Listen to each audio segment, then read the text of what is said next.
signs you may be a chosen prophetic dreamer. Part 2. Number 4, they love it when people ask about dream or vision interpretation. If somebody comes to them and says, I had a dream, you don't push the person away. And that is because they understand that God is using them at that moment as a vessel to help that person understand their dream. So they see it as an opportunity to be used by God. Whenever somebody comes and says, I have a dream, I had a vision, can you please interpret?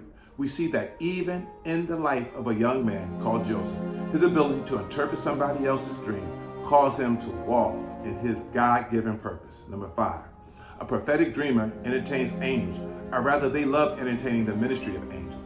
The Bible tells us in the book of Genesis 18:3 that when Abraham saw angels walking, he invited them in, and those men were angels from God. And guess what? Right there, we see the angels talking to Abraham about what God will do. But pay attention to this. If he did not invite them in, what would have happened if he did not see that these are not just ordinary men passing here, but these are angels? He would have missed his word for that season. So prophetic dreamers love entertaining angels. If they're in prayer or when they are praying and suddenly start feeling like the atmosphere is changing, they don't ignore that. They will entertain that. So if worship causes the atmosphere to change, they will go deeper. If it is speaking in tongues, they'll go deeper.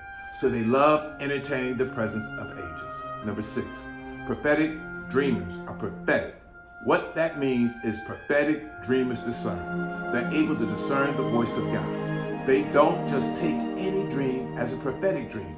They will discern the voice of God within that dream. And that is because they understand that not every dream is from God. They are dreams from your mind. They're also dreams that are from the enemy. So a prophetic dreamer is somebody who discerns. Number 7, a prophetic dreamer understands that God reveals to redeem.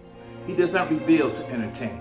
And the reason why God is showing them is so that they can do something about it. And that is because God is not a gossiper. He never reveals anything to anybody to satisfy their curiosity.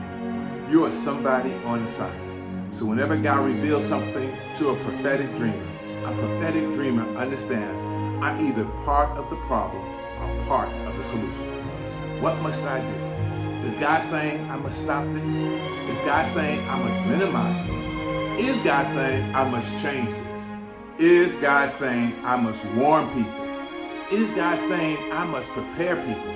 Therefore you see and understand that God reveals to redeem. Like, follow, subscribe, and share as we rebuild the city. If you want help to rebuild your life, family, and city, ask for our blueprint at rebuildthecity.com, and let's rebuild the city.